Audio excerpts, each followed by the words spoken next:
Рахмат, Дастан Арыспекович. Азамат Талайбекович, мен сіз келгенде сүйіндім эле да, азамат енем ақын деп, біраз ақиқатқа жақын деп, қалық ақын барбаса да қалыс ақын барды депчі. Бирок сіздің қалыстығыңызды көре албай жатабыз да. Мен эми 2019 жылдан баяндамасын бұл жақтан окудум, сіздің баяндамаңыз башка болду, бұл жақтагы баяндама башка экен да.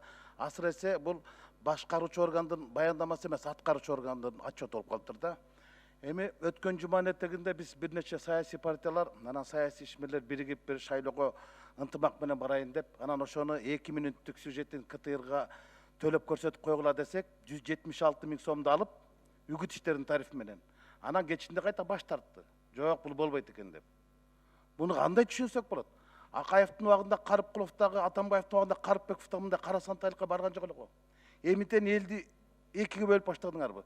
Силер ушундай услуга менен президенттин саясатына саботаж кылып атасыңар. Шайлоо башталып элек шайтан оюндарды баштап атасыңар. БШКдан каттап кел дейт. БШКдан айтсак, БШК биз бербейбиз, айыл президенттин жарлыгы чыга элек. Шайлоо өнүктүгү жок, мындай эле көрсөтүш керек дейт.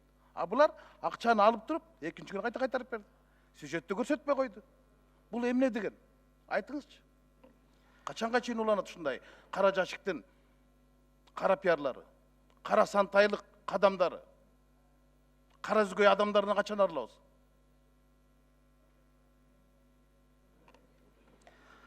Рахмат, Рыскел Чыныбекович.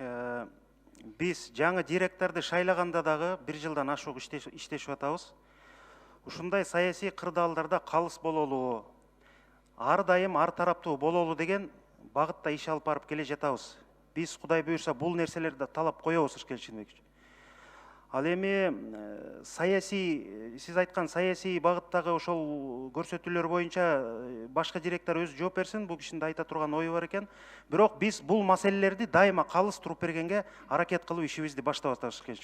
Мен шайланып келгениме 2 гана ай болду, 3 ай болду. Бирок ушул маселелерди биз биринчи приоритет кылып койгонбуз. Буга чейинки да мисалдарыбыз бар 1 жылда. Ушул КТРге калыс туруп берүү боюнча. Силер калыс туруп берип атасыңар, бирок кыйыңар кулап калып алыс туруп берип атпайсыңар. Аракет кылып атабыз, Рыскел Чыныбекович. Айбек Кусенович, эми сиз айтыңызчы, эми сиз жаранды коомдун атынан шайландыңар да силер. Президенттин атынан эмес, парламенттин атынан. Жок дегенде силер үн катпайсыңарбы? Жекшеевди желкелеп кетирдиңер. А силердин келгениңерден эмне пайда?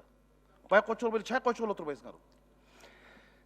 Эми чын айтканда бул жакында эле болгон окуя экен, бирок мен деле жакында бүгүн кече дагы эмес, бүгүн уктук. Эмки отурумда карашыбыз керек бул маселени. Мындай биздин мынчалык оюбуз жок эле. Мен биринчи жолу сизден уктум бул маселени. Рыскел Чыныбекович, мен жооп берип коеюнчу. Бул биздин позициябыз ушу расмий агитациялоо кампаниясы башталып электе, бардыгына ошо тең мүмкүнчүлүктөрдү түзүп, бардык ошо саясий партияларга да бирдей шарттарды түзүп берип, андан кийин эгерде башталгандан кийин ошондо чогуу баштайлы деген позициябыз ушундай, өзү ушундай. Буга чейин дагы партиялар кайрылышкан, алардан дагы биз баш тартканбыз.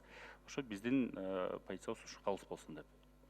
Бул жооп эмес, силер 138 000 дедиңер, 2 мүнөттүк бул реклама дедиңер. Анан кайта бул үгүт экен деп 176 000 төлөттүңөр. Анан кайта кечинде бирөө эле чалдуу коркуп кетип көрсөтпөй акчаны кайтарып атпайсыңарбы? Ал маселе боюнча тактайлычы. Рыскел Чыныбекович, кечирип койсоң, мен толуктап коеюнчу. Бул маселени сөзсүз биз кийинки жыйында карайбыз.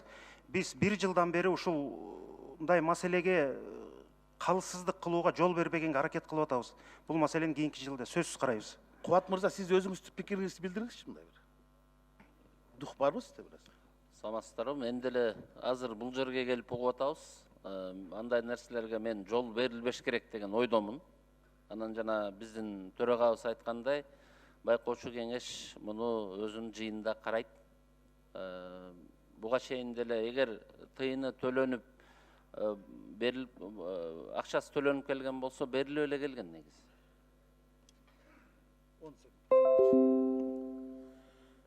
Мындай болот атта саясатчы. Силер ушинтип элди экиге бөлөсүңөр да, мурун президентибизге мина коюп 10 секунд.